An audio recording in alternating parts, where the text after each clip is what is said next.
lambang kekuasaan umat muslim kelak di hari kiamat. Tempat kembali langkahnya umat muslim kelak di hari kiamat. Tempat persatuan umat muslim kelak di hari kiamat. Kenapa bisa katakan begitu? Karena nanti mulai pertempuran antara Yahudi dan Muslim. Di pertempuran terakhir antara Yahudi dengan Muslim itu kelak di hari kiamat berdekatan dengan tempat tersebut dan bertempat di tempat pelariannya ada di Masjidil Aqsa. Lambang kekuatan umat Muslim yang Allah tanamkan dalam hati setiap orang beriman. Sekarang muncul isu bahwa rakyat 2 juta rakyat Gaza akan pindah ke Indonesia. Jangan tertipu. Jangan tertipu. Itu semua isu-isu bohong.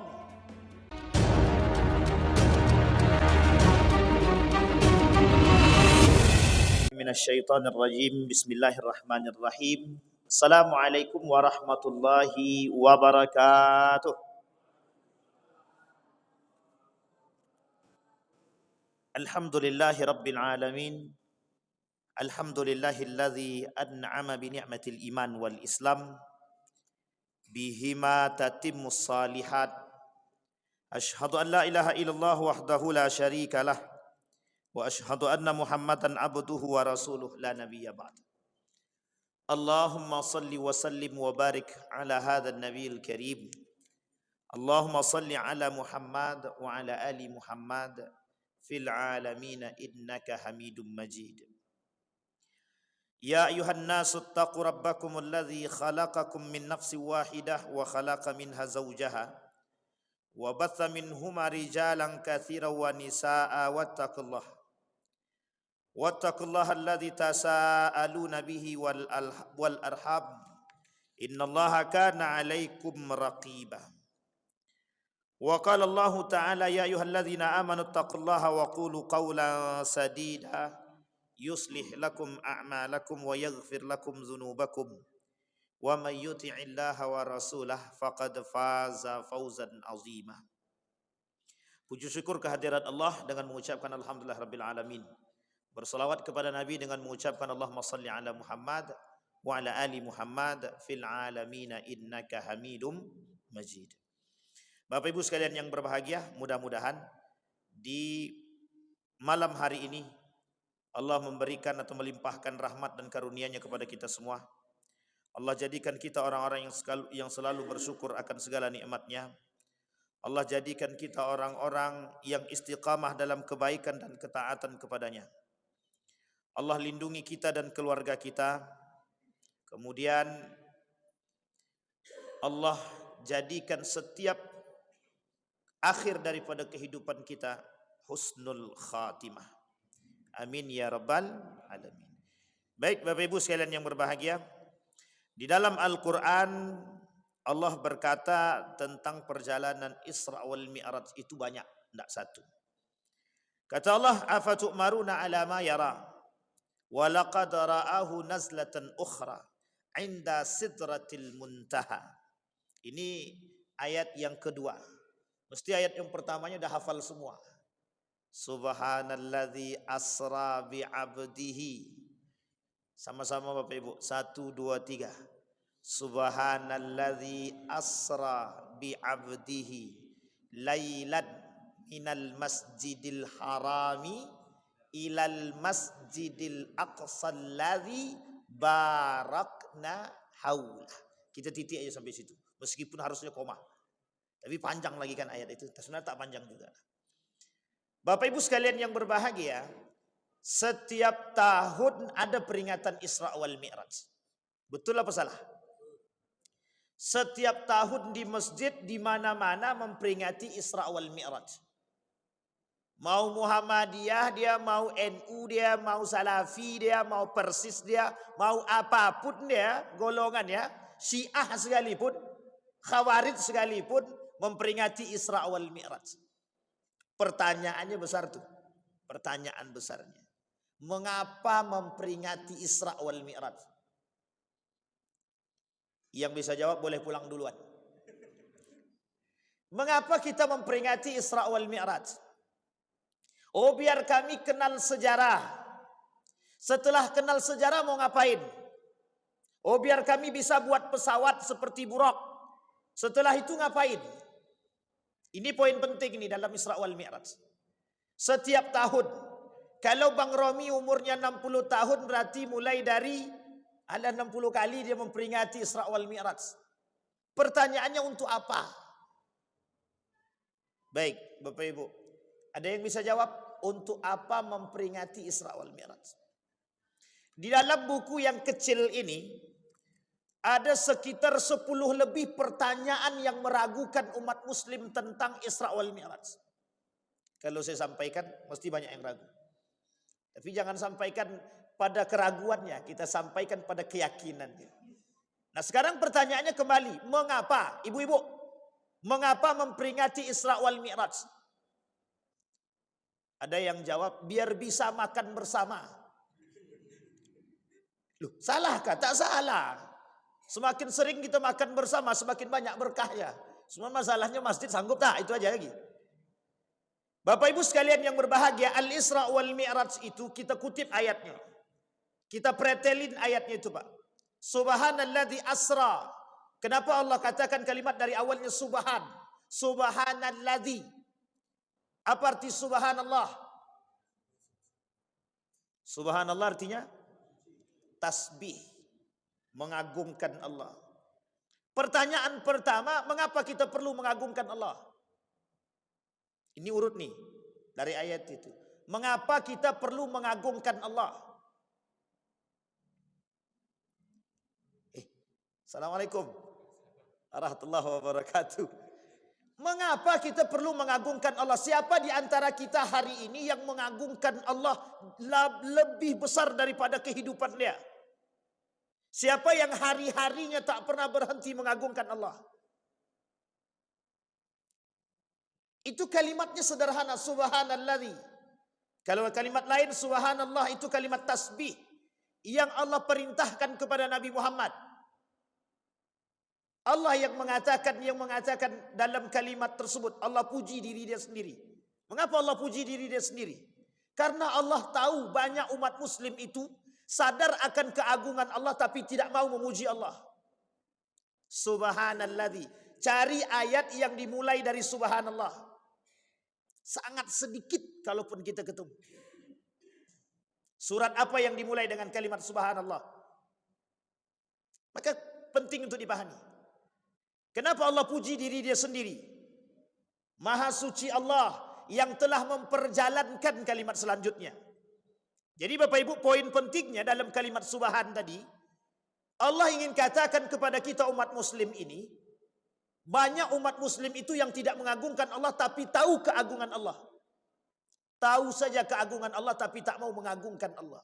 Ini beda. Tahu keagungan Allah tapi tidak mengagungkan Allah Subhanahu wa ta'ala. Kita ambil kalimat sederhana.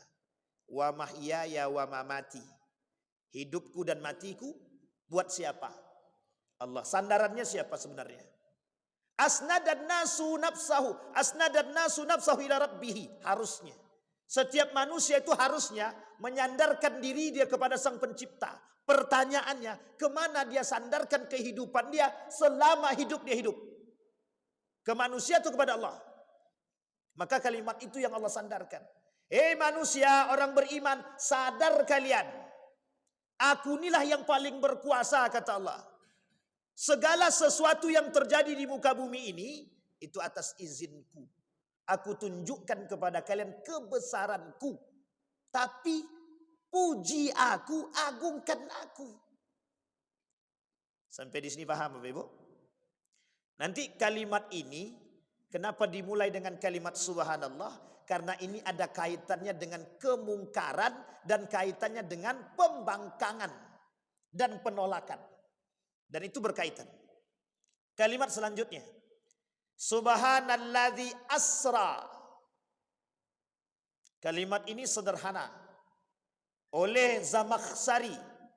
Tahu nama Zamakhsyari ini? Kalau ada yang bisa, yang tahu nama Zamakhsyari angkat tangan. Siapa bang? Siapa? Sepakat bang. Tahu Bapak Ibu Mu'tazilah? Zamakhsyari itu Mu'tazilah, ahli di bidang bahasa. Abang ni cerdas berarti ni. Tapi sekian banyak cuma abang tu yang tahu. Zamakhsyari itu pakar tafsir. Corak tafsir dia, corak bahasa. Oleh semua ulama di muka bumi ini jadikan sandaran. Kalau dalam bahasa. Apa kata beliau? Asra. Kenapa Allah pilihkan kalimatnya asra? Kenapa Allah tak pilih kalimatnya amsya? Kenapa Allah tak gunakan kalimat yang lain dalam memperjalankan? Asra. Ini secara bahasa kita kuliti sikit-sikit. Untuk menunjukkan kepada para ahli bahasa, Allah tunjukkan kalimat yang bukan sembarangan untuk memperjalankan orang. Maka kalimat sederhananya Isra. Apa arti daripada Isra? Bukan. Kalau sekedar memperjalankan, bisa kita gunakan kalimat yang lain. Asara, amsha, bisa. Tapi kenapa tak digunakan oleh Allah? Asra diperjalankan oleh Allah sesuai dengan kekuasaan Allah, bukan kekuasaan manusia. Pesawat bisa jalan karena apa? Pesawat bisa terbang itu karena apa? Mobil bisa jalan karena apa? Motor bisa jalan karena apa? Sekarang pertanyaannya, Allah memperjalankan Nabi. Allah memperjalankan kalimat selanjutnya nanti. Allah memperjalankan hambanya. Apa maksudnya Allah memperjalankan hambanya? Apa Allah tak kuasa dengan perjalanan tersebut? Ada sebab? Ada.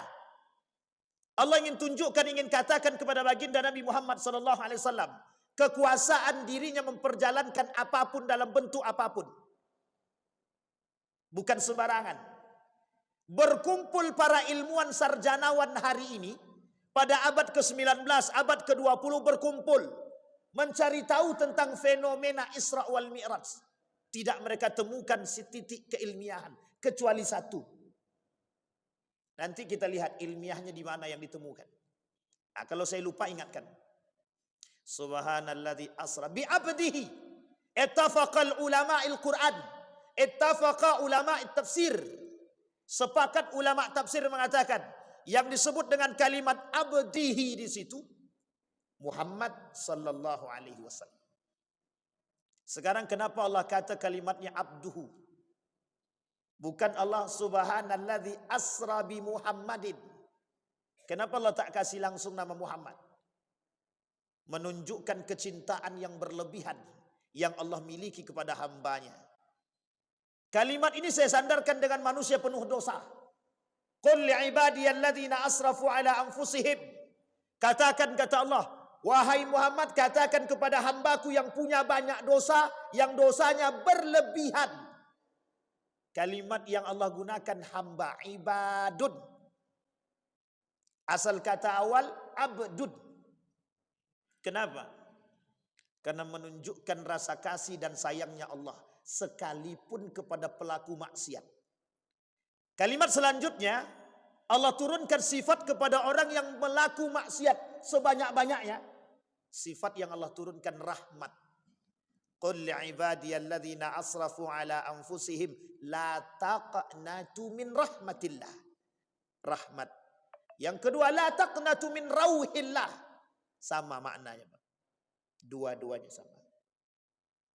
Artinya apa? Abdun, hamba yang dicintai oleh Allah.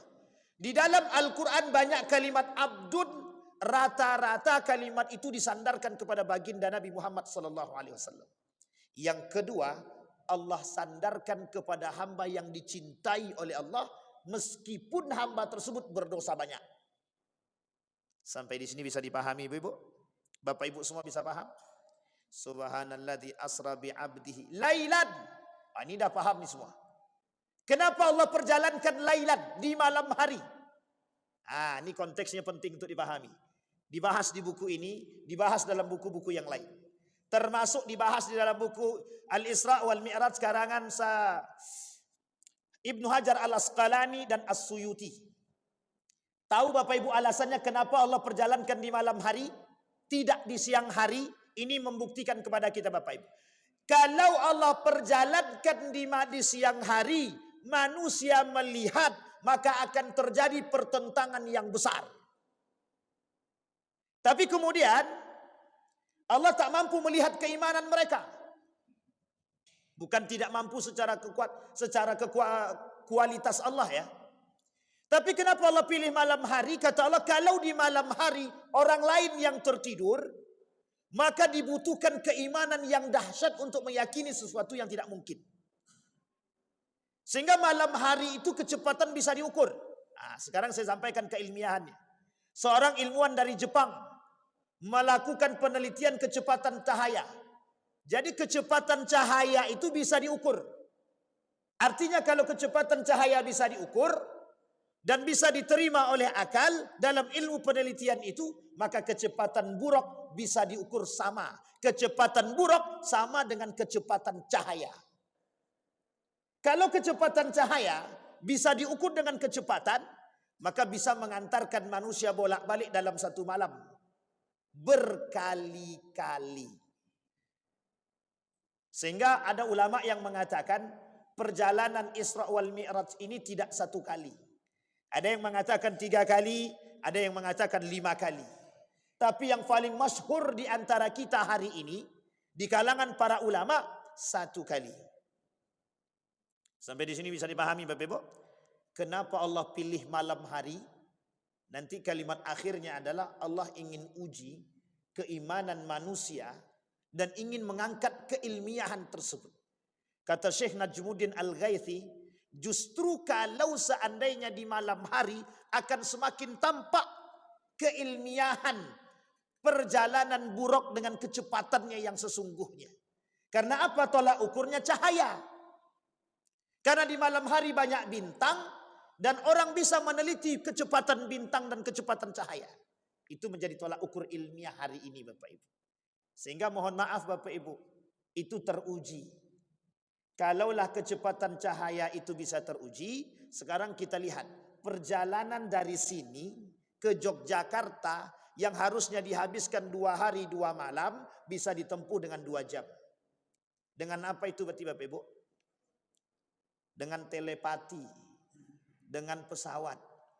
Kalaulah pesawat yang mohon maaf kita anggap itu udah paling kenceng untuk sampai ke Yogyakarta 2 jam, berarti kalau buruk bisa lebih cepat daripada itu jika tolak ukur kecepatannya adalah perbandingan dengan kecepatan cahaya. Sampai di sini bisa dipahami Bapak Ibu? Pertanyaannya kenapa Ustadz sampaikan masalah ini? Karena rata-rata orang beriman sampai hari ini masih bermunculan yang tidak percaya dengan Isra wal Mi'raj. Kalau Bapak Ibu tak percaya, saya bacakan. Saya bacakan, tenang. Baik. Oke. Ini termasuk ilmuwan. Apa kata mereka? Nih. 4 hal daripada fenomena keaslian dan ketidakaslian Isra wal Mi'raj. Coba. Apa kata mereka? Ada 4 poin ketidakaslian daripada perjalanan Isra wal Mi'raj. Yang kita anggap sebagai fenomena, kata mereka. Kita rujuk kembali cerita itu. Betul tidak cerita itu terjadi? Kalau ada manusia hari ini berbicara demikian, kita akan rujuk sejarah. Selesai Nabi melakukan perjalanan Mi'raj, Nabi sampai turun ke bawah. Siapa di antara sahabat Nabi yang percaya dengan perjalanan Isra wal Mi'raj? Siapa yang percaya? Cuman 1 orang, Abu Bakar. Sisanya kemana? Kalau hari ini ada yang tidak percaya dengan perjalanan Isra wal Mi'raj, mungkin apa tak mungkin? Kalau pada masa Nabi yang masih hidup cuma 1 orang yang percaya, sekarang Nabi sudah tak ada. Apa kata mereka? Kaum liberal. Apa kata kaum liberal? Sangat mungkin kami tidak menerima dengan akal sehat perjalanan Isra wal Mi'raj yang pada hakikatnya itu hanya diambil hikmahnya, bukan kebenarannya. Kira-kira berpengaruh enggak pola pikir kita dibuatnya? Bapak Ibu yakin enggak perjalanan Isra wal Mi'raj ini? Yakin. Meskipun enggak ada buktinya. Yakin. Apa yang membuat Bapak Ibu yakin? Apa yang membuat Bapak Ibu yakin dengan perjalanan Isra wal Mi'raj? Loh, kok diam semua? Yang membuat Bapak Ibu yakin dan beriman dengan Isra wal Mi'raj ini apa? Kenapa? Salat 5 waktu. Salat 5 waktu. Ada dalilnya dalam Al-Quran. Enggak ada, kata ibu. Bapak Ibu, poin penting yang harus ditanam dalam perjalanan Isra wal Mi'raj. Kenapa di awal saya katakan, buat apa memperingati Isra wal Mi'raj? 60 tahun umur kita, setiap tahun memperingati Isra wal Mi'raj. Hampir semua kita tidak mengerti perjalanan Isra wal Mi'raj pada hakikatnya. Kenapa begitu? Karena kita tahu dari jawaban, Pak. Kita tahu dari jawaban. Kita ini bersandarkan pada keturunan. Kita ini bersandarkan pada, mohon maaf, bukan iman. Kenapa saya katakan bukan iman? Turunan. Turunan keimanan orang tua. Ya kami mau tak mau kami iman jugalah. Kita tak pernah melakukan penelitian jelas, membacanya secara eksplisit tentang perjalanan Isra wal Mi'raj. Sehingga mohon maaf, membuktikan kalimat itu disampaikan oleh Nabi dalam hadisnya. Rata-rata hadis-hadis tentang akhir zaman itu banyak didapat dalam perjalanan Isra wal Mi'raj. Kita ambil contoh. Nabi kata dalam hadisnya begini. Ada penghuni neraka itu paling banyak perempuan. Bahkan dikatakan dalam hadisnya, wa idna kunna tukthirna hazimatal jannah, jahannam, kata dia. Kalian itu nanti paling banyak pengisi, ya ma'syarat nisa, kalian paling banyak pengisi api neraka jahannam, kata dia. Sekarang kita lihat turunannya. Kenapa?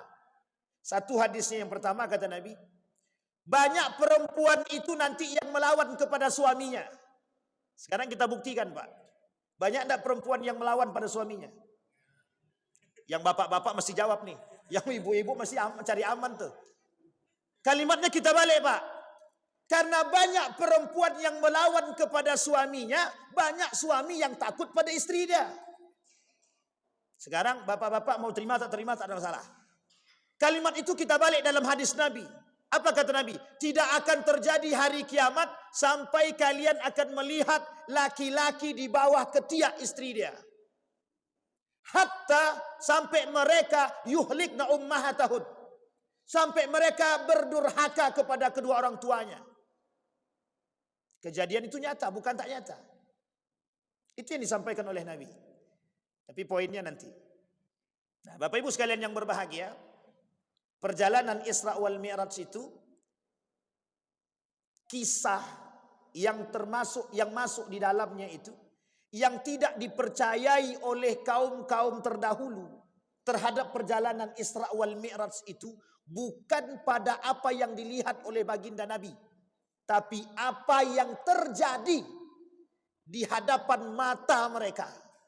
Karena ketika itu pesawat tidak ada. Kenapa hari ini kita mampu beriman kepada Isra wal Mi'raj?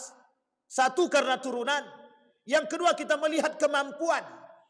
Ada namanya helikopter, ada namanya pesawat, ada namanya apa lagi? Yang kencang ke atas itu apa namanya? Roket. Dan bisa kita lihat dengan kacamata kita, terbukti keberadaannya. Sekarang, dulu ada namanya pesawat namanya Buraq. Ada ya pesawat Buraq dulu kan? Jadi itulah mungkin yang dipakai oleh Nabi, kata mereka. Sampai di sini bisa dipahami Bapak Ibu ya. Subhanalladzi asra bi abdihi lailan minal masjidil haram. Minal masjidil haram. Kok dari Masjidil Haram? Perubahan kiblatnya dari mana? Masjidil Aqsa ke Masjidil Haram atau Masjidil Haram ke Masjidil Aqsa? Pertanyaannya, kenapa dimulai oleh Allah di Masjidil Haram? Mesti bisa jawab semua. Nabi tinggal di situ, Ustaz. Betul apa salah? Isra wal Mi'raj qabla al-bi'sah. Sebelum kenabian baginda Nabi Muhammad sallallahu alaihi wasallam, kata para ulama.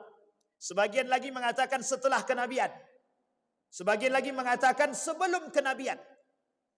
Dan itu ikhtilaf di antara para ulama. Sekarang kita kembalikan. Kenapa Masjidil Haram diambil oleh Allah? Masjidil Haram lambang penghambaan, lambang kesucian. Bapak Ibu boleh lihat apa yang dilakukan orang di Masjidil Haram. Apa yang dilakukan orang di Masjidil Haram? Satu-satunya tempat yang menjadi sorotan pengabdian hari ini di muka bumi ini, jika berhenti mereka melakukannya, maka tanda kiamat semakin dekat. Namanya Ka'bah. Maka Bapak Ibu, dalam penelitian yang lain tentang keagungan Ka'bah itu oleh ilmuwan dari Irak yang tinggal di Inggris, dia temukan ketinggian getaran magnet di bawah Ka'bah tersebut. Jadi ketinggian getaran magnetnya itu terukur, kata dia. Saking tingginya kami tak mampu mengukur, kata dia. Itu di bawah Ka'bah, tepat di bawah Ka'bah. Di sini orang penghambaan, semua menghambakan diri. Makanya lambang kesucian itu Masjidil Haram. Tapi kemudian dikatakan, kok diperjalankannya ke Masjidil Aqsa? Tahu Bapak Ibu kenapa alasannya? Kenapa Nabi diperjalankan ke Masjidil Aqsa? Satu, dalam hadis Baitul Maqdis. Ada 40 hadis tentang keagungan Baitul Maqdis atau Masjidil Aqsa. Tempat tempat berhijrahnya umat mukmin kelak di akhir zaman, semua ke Palestina. Sisa dari orang-orang beriman itu kelak hijrahnya ke Palestina, ke Masjidil Aqsa. Satu. Yang kedua, Masjidil Aqsa itu lambang kekuasaan. Sekarang kita lihat, betul tidak lambang kekuasaan Masjidil Aqsa itu? Sekarang saya tanya Bapak Ibu, yang diperebutkan oleh Israel dan Yahudi, Zionisme, Amerika, itu apa? Palestinanya atau Masjidil Aqsanya? Kalau mereka katakan kami cuma menginginkan rakyat Palestina, itu bohong. Yang mereka inginkan Masjidil Aqsa. Kenapa kok lambang kekuasaan? Perebutan itu. Sekarang kita lihat dalam riwayat yang lain. Andai kata Masjidil Aqsa ini berhasil mereka kuasai dan mereka dapatkan keutuhannya, maka bisa dipastikan oleh mereka dalam tayangan Saudi dan Amerika dalam rilis resminya untuk menghancurkan dua tempat sekaligus, Madinah, Makkah. Kemudahan menghancurkan Madinah dan Mekah hari ini mulai nampak. Tapi kehancuran Baitul Maqdis hari ini kesulitan. Kenapa? Ini dia lambang kekuasaan. Makanya mohon maaf, sebagian ulama termasuk Syekh Al-Ghaisi mengatakan, memperjalankan Nabi Muhammad ke Baitul Maqdis atau Masjidil Aqsa bukan tanpa alasan. Kenapa? Lambang kekuasaan umat muslim kelak di hari kiamat. Tempat kembali langkahnya umat muslim kelak di hari kiamat. Tempat persatuan umat muslim kelak di hari kiamat. Kenapa bisa katakan begitu? Karena nanti mulai pertempuran antara Yahudi dan Muslim, di pertempuran terakhir antara Yahudi dengan Muslim itu kelak di hari kiamat berdekatan dengan tempat tersebut dan bertempat di tempat pelariannya ada di Masjidil Aqsa. Jadi tak salah Pak, kekuasaan. Sekarang kita runut dalam sejarah.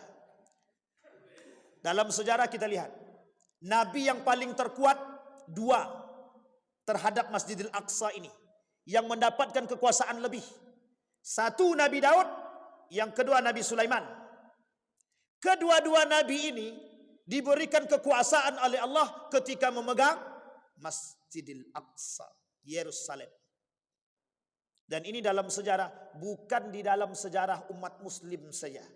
Bapak Ibu boleh cek di dalam sejarah umat Yahudi. Boleh dicek. Kenapa Allah perjalankan ke Baitul Maqdis? Ingin Allah katakan kepada kita semua, Masjidil Aqsa bukan punya orang Palestina. Masjidil Aqsa punya umat muslim secara utuh. Jadi kalau Palestina dibombardir, itu kita harus sakit hati. Kalau kita tak sakit hati, kita tidak beriman. Nabi, lambang Nabi kita atau lambang semua Nabi. Nabi Muhammad itu lambangnya semua umat di muka bumi ini. Dan termasuk para Nabi. Nabi bertemu dengan para Nabi-Nabi yang lain langsung mengimami. Jadi imam para Nabi. Ingin menunjukkan kepada mereka. Bahwa Nabi Muhammad akhirul anbiya, paling penguasa di antara para Nabi yang lain. Diperjalankan ke Masjidil Aqsa. Tahu kenapa diperjalankan ke Masjidil Aqsa? Karena Masjidil Aqsa ini lambangnya para nabi semua.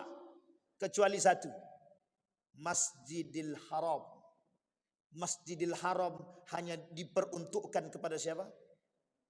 Baginda Nabi Muhammad sallallahu alaihi wasallam.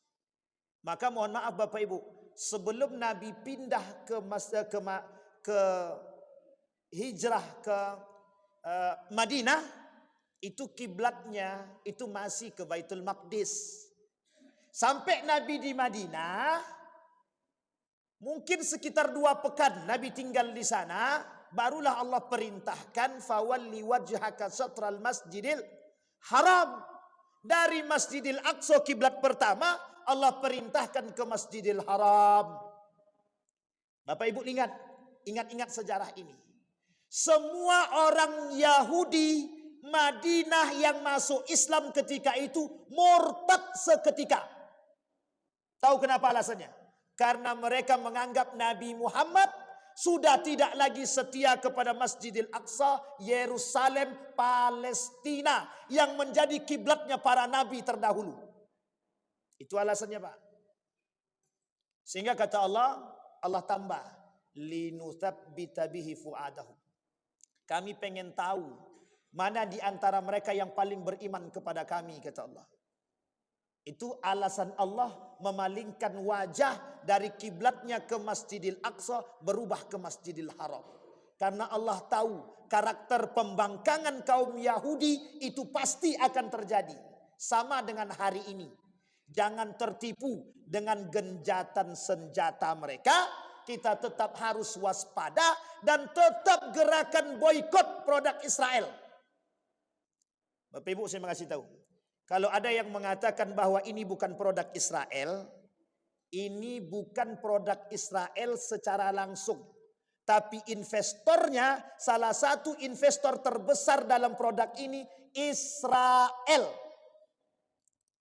Yang mau bantah silakan. Boleh cek. Memang bukan produk Israel langsung, bukan. Tapi salah satu investornya, Israel. Maka Bapak Ibu sekalian yang berbahagia, apa yang dilakukan oleh Israel hari ini terhadap Masjidil Aqsa? Dan apa tujuan mereka terhadap Masjidil Aqsa? Dan mengapa para rakyat Palestina berjuang mati-matian demi Masjidil Aqsa? Bukan demi tanah Palestina, demi Masjidil Aqsa. Lambang kekuatan umat muslim yang Allah tanamkan dalam hati setiap orang beriman. Itu yang menjadi poin kita Bapak Ibu sekalian yang berbahagia. Makanya mohon maaf, taruhan mereka nyawa, bukan rumah, bukan tanah kelahiran, tapi taruhannya adalah nyawa. Sekarang muncul isu bahwa rakyat 2 juta rakyat Gaza akan pindah ke Indonesia. Jangan tertipu. Jangan tertipu. Itu semua isu-isu bohong. Jangan tertipu. Kembali kepada poin tadi, Baitul Maqdis, Masjidil Aqsa. Barulah kalimat selanjutnya Allah katakan barakna haulah. Artinya apa? Kami perjalankan, kata Allah, menggunakan alat transportasi burak. Dan tadi sudah saya sampaikan di depan burak. Nah Bapak Ibu, ini baru sampai sini dah jam menunjukkan segitu. Ini belum masuk poin hikmah daripada Isra wal Mi'raj. Panjang Pak, tapi kita ambil poin sedikit. Ada 3 poin dalam Isra wal Mi'raj yang harus saya sampaikan kepada Bapak Ibu semua. Yang pertama, tentang salat. Kita kesampingkan dulu. Yang kedua, tentang 2 hal yang diberikan oleh diperlihatkan oleh Jibril kepada baginda Nabi Muhammad sallallahu alaihi wasallam. Satu, disuruh memilih, pilih susu atau racun. Dalam riwayat yang lain, pilih mana? Memilih madu atau memilih racun? Nabi pilih mana? Nabi pilih susu. Kok tidak dipilih oleh Nabi racun? Tapi Nabi kok pilihnya susu? Oleh para ulama diterjemahkan. Kata para ulama, mencoba menerjemahkan maksud daripada kalimat tersebut. Keberhasilan umat-umatmu yang mengikuti jejakmu, kata dia. Kata ulama yang lain, keberhasilan orang-orang yang akan datang itu ketika mereka mengikuti jejak baginda Nabi Muhammad sallallahu alaihi wasallam. Apa kata Jibril? Kalaulah tadi kau pilih racun, maka umatmu akan sama dengan dirimu. Tapi karena kau pilih susu, maka keselamatan itu akan terjadi pada masyarakat dan umatmu. Sekarang kita rujuk, Pak. Kita lihat. Dalam poin yang ketiga, di dalam neraka Nabi melihat kemungkaran-kemungkaran yang terjadi, yang dialami oleh umat manusia, termasuk kelak yang dialami oleh umat-umat baginda Nabi Muhammad sallallahu alaihi wasallam. Kita ambil satu, Pak. Di antara sekian banyak kita ambil satu. Antara racun dengan susu, dipilih baginda Nabi susu, bukan racun. Ingin Allah katakan kepada kita semua, cuman dua pilihan hidup di muka bumi ini. Kalau tidak baik, pasti buruk. Kalau tidak halal, pasti haram. Kalau tidak benar, pasti salah. Sampai di sini bisa dipahami, Bapak Ibu? Sekarang yang bermunculan yang mana? Halal haram, haram halal, benar salah, salah benar. Putih hitam, hitam putih. Sekarang yang muncul di tengah kita yang mana? Yang tengah-tengah. Dihalalkannya yang haram, diharamkannya yang halal. Dibenarkannya yang salah, disalahkannya yang benar. Dihitamkannya yang putih, diputihkannya yang hitam. Sehingga mohon maaf, yang selamat kata Nabi, yang mengikuti aku. Siapa yang mengikuti Nabi selamat, yang tak ngikut Nabi tak selamat. Ilustrasi daripada dua yang diambil oleh Nabi. Dan yang dipilih di antara keduanya, Nabi pilih susu. Dalam diri manusia itu cuma terdiri dua. Kalau tak baik dia mesti buruk. Tidak ada dalam karakter manusia itu, hari ini aku pilih baik, besok aku pilih buruk. Atau kadang aku baik, kadang aku buruk aja. Tidak ada, Pak. Kalau tidak baik mesti buruk. Tidak mungkin pula Allah ciptakan gabungan antara malaikat dengan setan. Yang Allah ciptakan cuma dua, kalau tidak setan, ya malaikat. Tidak ada yang tengah-tengah itu. Sampai di sini bisa dipahami, Bapak Ibu. Kalau ada setan diciptakan jadi malaikat atau malaikat diciptakan jadi setan, ini kita ragu, Pak, antara banci atau bukan. Kenapa demikian? Karena syubhat yang terjadi di tengah umat muslim hari ini itu bukan main-main, Pak. Syubhatnya bukan main-main. Percampuran antara racun dengan susu. Berbahayanya manusia hari ini, yang dulu jelas mana susu mana racun, yang sekarang tidak, dicampurnya, Pak, susu dengan racun. Kalau Bapak tidak percaya, saya buktikan. Ada makanan kuaci namanya. Tersebut merek. Tapi tak sebut merek, tak apa-apa lah. Kuaci. Dalam kuaci itu, Bapak Ibu, ada merek kuaci yang dicampur dengan minyak babi. Sekarang pikir-pikirlah yang mau makan kuaci. Pikir-pikir. Sekarang saya tanya, kuaci itu kalau tak dicampur dengan minyak babi, halal apa tak halal? Halal apa haram? Kalau tidak dicampur, ya belum tentu. Karena ada BP POM-nya lah, pelabelannya. Sebelum dicampur minyak babi, ketika diambil dari tanaman bunga matahari, terjadi kehalalan dalam proses itu. Tapi ketika bercampur dengan minyak babi, itu seharusnya menjadi haram. Sekarang saya lihat, di mana letak keharaman minyak babi hari ini? Di mana letak keharaman kuaci hari ini? Kenapa? Ada alasannya, ada. Gimana cara mereka mengaburkannya? Dengan menyebutkan nama babi itu dengan 100 lebih nama sebutan. Jadi Bapak Ibu, saya kasih tahu.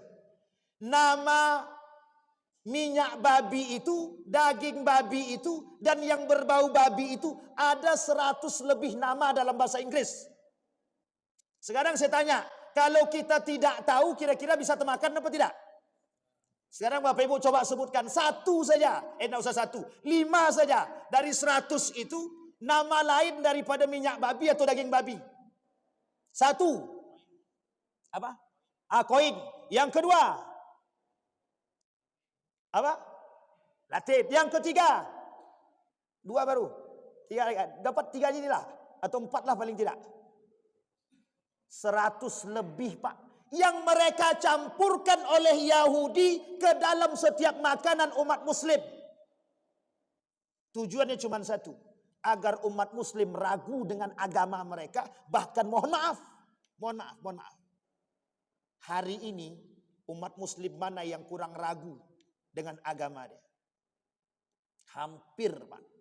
Merata di berbagai daerah termasuk negara. Banyak umat muslim yang ragu dengan nilai agama. Tak salah kalau Nabi pilih demikian. Tak salah. Makanya Bapak Ibu Nabi tegaskan yang diambil oleh Nabi susu. Agar apa umat manusia kelak berkiblat kepada Nabi dalam memilih jalan. Karena Nabi kata dalam riwayat yang lain. La ya'tiyanna 'alan nasi zamanun la yubali bima akhadha minal halal am minal haram, kata Nabi. Kelak di akhir zaman tidak akan terjadi hari kiamat, kata Nabi. Atau di hari kiamat itu umat muslim tak lagi memikirkan dari apa yang dia makan dan yang dia ambil. Apakah itu dari yang halal ataupun itu dari yang haram. Tak dia pikirkan lagi. Maka itu sandaran Nabi. Makanya Bapak Ibu, ketakutan Nabi terhadap kita semua ini, Nabi tinggalkan 2 perkara. Itulah yang menjadi alasan kenapa Nabi meninggalkan 2 perkara. Taraktu fikum amrain. Tidak akan pernah kalian sesat jika berpegang dengan kedua tersebut. Al-Quran was sunnah. Sekarang kita tak mau berpegang dengan Al-Quran dan sunnah. Justru sebagian kita anti sunnah Nabi. Anti dengan sunnah Nabi. Hati-hati Bapak Ibu. Baik. Kita cukupkan sampai di sini? Cukup? Cukup Pak, kalau tidak cukup selesai. Baik, kita tak masuk poin pada salat. Kita masuknya aja poin pada tersebut. Sebelum saya tutup Bapak Ibu. Sebelum saya tutup. Ketika Nabi Muhammad SAW dalam perjalanan Isra tadi melihat tuh keadaan yang terjadi. Sehingga Nabi sampaikan dalam bentuk hadis kepada kita semua. Tapi Nabi ingat, tidak memperingatkan itu khusus kepada perempuan saja. Begitu juga kepada kita semua, orang-orang beriman. Kedekatan kita dengan kemaksiatan dan dosa itu sungguh sangat dekat sekali. Kedekatan kita dengan Allah itu sungguh sangat dekat sekali. Maka tipis Pak perbedaan kedekatan manusia dengan Allah dan kedekatan manusia dengan mohon maaf sifat-sifat iblis. Sekarang yang bisa memilih itu hati yang bersih, iman yang kuat, akidah yang benar. Untuk memilih mana jalan yang benar, mana jalan yang salah. Apakah aku dekat dengan Allah atau aku dekat dengan iblis? Dan komunikasi itu akan Bapak temukan di dalam hati Bapak sendiri. Kenapa saya katakan demikian? Ini kita ambil contoh. Terakhir sebelum kita tutup. Contohnya begini. Ketika mau sholat atau ketika azan berkumandang, telinga kanan yang sebelah kanan bilang begini, udah cukup, cepat tutup toko itu, langsung pergi ke masjid. Kata sebelah kiri, setan, ntar dulu, belum komat. Masih ingat ya? Kalau ada komunikasi begini, itu pasti komunikasi antara setan dengan antara baik dan buruk sedang berkomunikasi. Dan itu Allah sebutkan di dalam Al-Quran. Yang sudah Allah tanamkan di dalam diri manusia. Itu cuma Allah balut 2. 1 dhamir hati kecil. Yang kedua nafsu. Nafsu dikelola oleh syaitan. yang hati kecil dikelola oleh manusia yang beriman dengan malaikatnya. Maka pandai-pandai kita Bapak Ibu kembali kepada jalan yang benar. Maka inilah yang menjadi permintaan daripada, sebenarnya bukan permintaan. Inilah yang menjadi yang sudah tertulis oleh Allah di Lauhil Mahfuz. Kemana arah langkah umat-umat muslim kelak setiap individu itu. Apakah mereka memilih kebenaran atau mereka memilih yang salah. Maka Bapak Ibu sekalian yang berbahagia, dari peristiwa Isra wal Mi'raj ini kita tanamkan, bukan sekedar memperingati, pulang ke rumah, nak kau dengar ndak Isra wal Mi'raj itu apa? Tanamkan sama anak-anak kita. Jangan pernah tangan kau mengambil yang haram. Tekankan begitu. Karena itu nilai penting daripada Isra wal Mi'raj. Bisa dipahami Bapak Ibu? Baik. Ada pertanyaan? Mesti tidak ada. Oh ada. Boleh kita kasih pertanyaan Bapak Ibu? Boleh ya? Aman kan? Silakan Pak. Satu Pak ya. Silakan. Sama-sama Pak.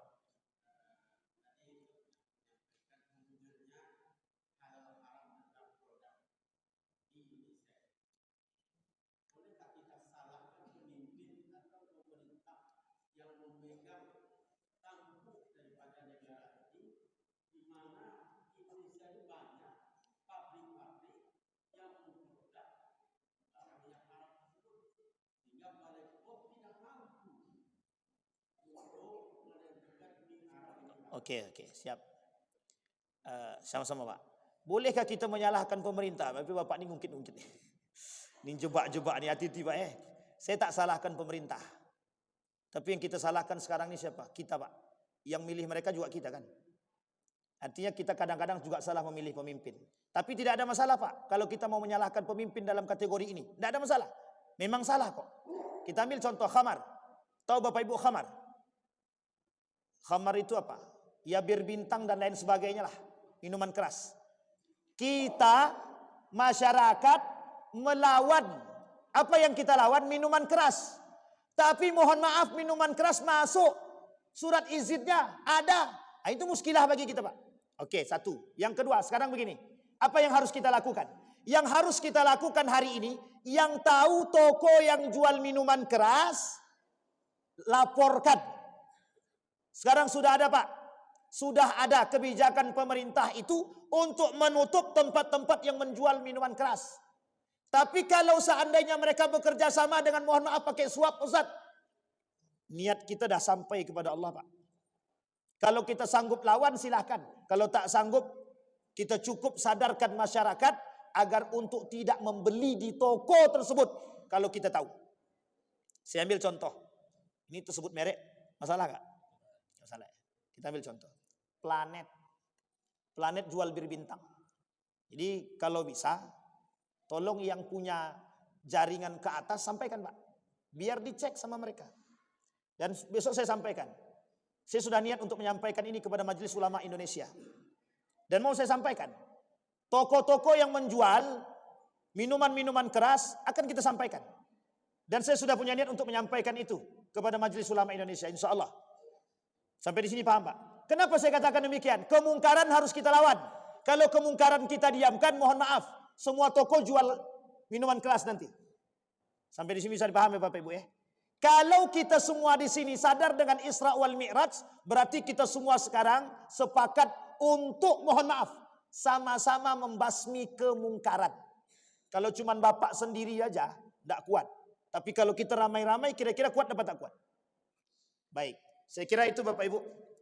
Kita cukupkan sampai di sini Bapak Ibu ya. Mudah-mudahan bermanfaat bagi kita semua. Mudah-mudahan bisa menjadi pedoman bagi kita untuk bisa menelusuri dan meneladani kebaikan dan kita menjadikan sebagai pedoman kehidupan kita agar bisa menjadi lebih baik. Amin ya rabbal. Fa'tabiru ya ulil absar la'allakum tuflihun. Assalamualaikum warahmatullahi wabarakatuh.